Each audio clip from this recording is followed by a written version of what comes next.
Hello বন্ধুরা, welcome to my YouTube channel রাখির কিচেনে সবাইকে স্বাগত জানিয়ে আজকে বানাবো সুইট পটেটো মোচার চপ। জন্য নিয়েছি এখানে ভাজা বাদাম, কুচানো রসুন, গোটা জিরে, শুকনো লঙ্কা, আর নিয়েছি গোটা ধনিয়া আর বড় সাইজের পেঁয়াজ, আর নিয়েছি সুইট পটেটো মানে রাঙা আলু।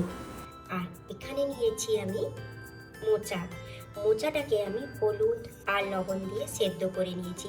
আর তোমরা সবাই জানো যে মোচা কিভাবে কাটতে হয়, আর সেরকম যদি হয় তোমরা চাইলে আমি মোচা কেটে অবশ্যই তোমাদের ভিডিও শেয়ার করব। ব্যাস, আমি এখানে মোচাটাকে সেদ্ধ করে নিয়েছি। চলো, এই সব উপকরণগুলো নিয়েছি। এরপরে বেসনের ব্যাটারটা প্রথমে রেডি করে নেব, তারপরে এগুলো মাখানোর পালা। বেসন ব্যাটার বানানোর জন্য 2 কাপ মতো বেসন নিয়েছি, আর একটু দেবো চালের গুঁড়ো, আর চাইলে কর্নফ্লাওয়ার ব্যবহার করতে পারো, ও পরিমাণ মতো লবণ, আর দেবো আমি এখানে কালো জিরে, অল্প একটু হলুদ গুঁড়ো, লঙ্কার গুঁড়ো, অল্প পরিমাণে জিরে গুঁড়ো, আর একটু দেবো বেকিং সোডা, দেবো একটু গরম তেল এটা মুচমুচে করার জন্য, দিয়ে দেবো পরিমাণ মতো জল। ভালো করে এটাকে মাখিয়ে নেব। এটাকে কিন্তু ঘন ব্যাটারে করতে হবে, বেশি পাতলা করা যাবে না। প্রয়োজন হলে একটু জল দিতে পারো।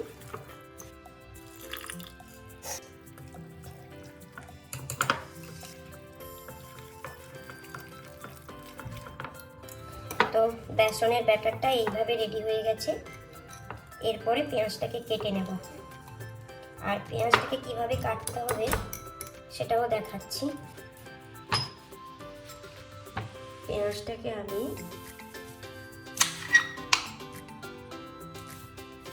পাতলা পাতলা করে এইভাবে সাইজ করে কাটবো, কারণ আমি একটু অন্য ধরনের মোচার চপটা বানাবো। এখন বাগানে তো বড় বড় পেঁয়াজ, মানে কি বলবো, বাগানে কাঁচা কাঁচা পেঁয়াজ মার্কেটেও উঠে গেছে, আমাদের বাগানে হয়েছিল তাই এগুলো বানাচ্ছি। তো এটা কেটে বানিয়ে দিতে পারো, নাহলে রান্নার কাজেও ব্যবহার করতে পারো। পেঁয়াজটাকে এরকম করে স্লাইস করে কেটে নেব, খেতে ভালো লাগবে। আর এই যে এগুলো কিন্তু মার্কেটে বিক্রি হয়, এগুলো রান্না হয়, এই পেঁয়াজ কলিগুলো, এগুলো বাইরে দেশে কী বলে জানি না, আমরা পেঁয়াজ কলি বলি। এখান থেকে আর বড় বড় পেঁয়াজ কলি বেরোয়। পেঁয়াজগুলো আমি এভাবে স্লাইস করে কেটে নিয়েছি। সুইট পটেটোগুলোকে ছাড়িয়ে নেব। এগুলো খোসা না ছাড়ালেও চলবে, খুব পাতলা খোসা তো প্রথমে তুলে নিতে হয়। তো যাই হোক, সেদ্ধ হয়ে গেছে, এগুলোকে আমি খোসা ছাড়িয়ে নেব। তো চলো, সুইট পটেটোও ছাড়িয়ে নিয়েছি। প্রথমে ভাজা মশলাটা করে নেব। জিরে আর গোটা ধনিয়া আর শুকনো লঙ্কাটাকে ভেজে নেব।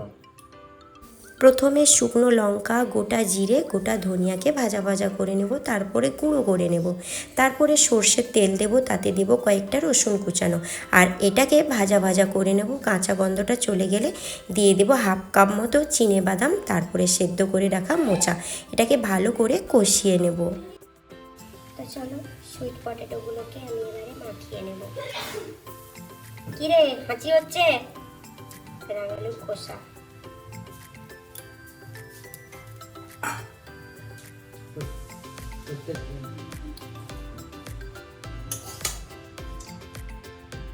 করে এখানে মিশিয়ে নেব। তারপরে আমি গোটা ধনিয়া, জিরা, শুকনো লঙ্কাকে গুঁড়ো করে রেখেছিলাম, সেই ভাজা মশলাটা অ্যাড করব। ভালো করে পটেটোর সঙ্গে এটা মাখাবো। এখানে তোমরা আলু ব্যবহার করতে পারো, আমি এখানে সুইট পটেটো ব্যবহার করলাম, মানে রাঙা আলু যেটাকে বলে আমাদের গ্রামের ভাষায়, সবাই বলে রাঙা আলু। আমার একটু লবণের পরিমাণ প্রয়োজন ছিল, দিলাম।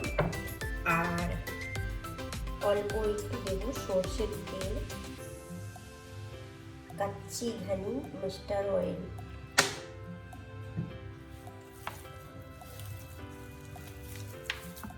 অ্যাড করলাম এই যে কুচানো নারকেল। ব্যাস এইভাবে এখন রাখি, পরে মাখিয়ে নেব। এই যে স্লাইস করে রাখা পেঁয়াজে দেব অল্প একটু গোলমরিচ আর অল্প একটু লবণ।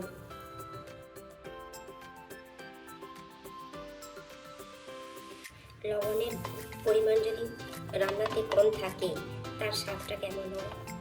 সব কিছু রান্নাতে না দিলে হবে, কিন্তু লবণটা না দিলে তো চলে না। এরপরে স্লাইস পেঁয়াজগুলোর সঙ্গে ওই সুইট পটেটো আর মোচার যে পুরটা রেডি করেছিলাম সেটাকে কোট করে নেব। আমি ভাবলাম এরকম কিছু বানাই, খেতে কিন্তু দুর্দান্ত লাগবে। পেঁয়াজটা ভিতরে থেকে যাবে। তোমরা পেঁয়াজের বদলে টমেটো ভিতরে দিলে, কিন্তু টমেটো দিলে আশা করি জল কেটে যায়, কেমন হবে জানি না। তোমরা এইভাবে কিন্তু বানাবে। আমি তো এই ফার্স্ট টাইম ট্রাই করছি আমার মতো করে, তোমরাও তোমাদের মতো করে আরেকটু নতুন পদ্ধতিতে বানাবে। আমি তো এইভাবে বানালাম, তো আরেকটা বানিয়ে দেখাচ্ছি। তো এইভাবে কিন্তু পেঁয়াজ দিয়ে বানাতে পারো, কিংবা আলু ভিতরে দিয়ে, সুইট পটেটো দিয়ে। আর হ্যাঁ, এখন বিট পাওয়া যাচ্ছে, বিটের অনেক কিছু রেসিপি ভাইরাল হচ্ছে, যে যেমন বানাচ্ছে ভাইরাল হচ্ছে। তো তোমরা কিন্তু বিট দিয়ে, এই যেটাকে আমি সুইট পটেটো দিয়ে করেছি, তোমরা এটা বিট দিয়েও বানাতে পারো। বিট আর আলু দেবে, স্ট্রাকচারটা ঠিক থাকবে, কারণ ভেঙে যেতে পারে, তাই বললাম। এটাকে তোমরা বেসনের ব্যাটারে কোট করবে, বিস্কুটের গুঁড়ো তার সঙ্গে এটাকে কোট করতে পারো।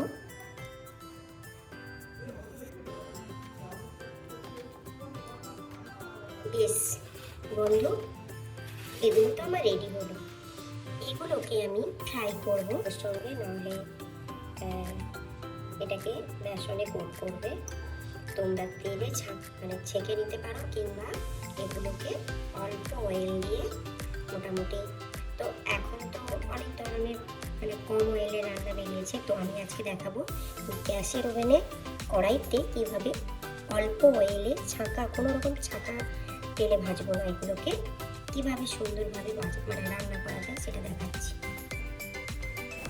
অয়েলটা কিন্তু ভীষণ গরম হয়ে গেছে। বেসনের ব্যাটারে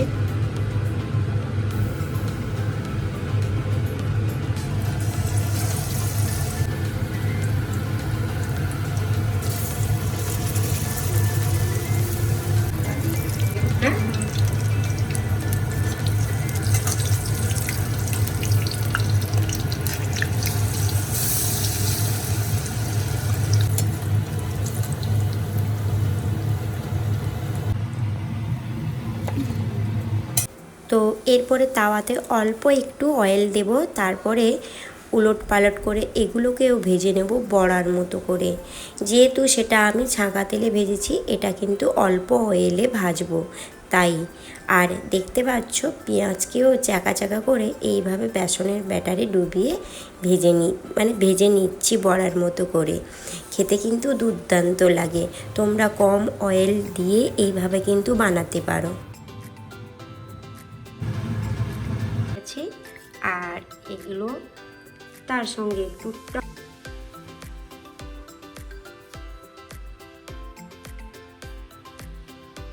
যারা অল্প অয়েলে খেতে ভালোবাসো তারা এইভাবে বানিয়ে খাবে।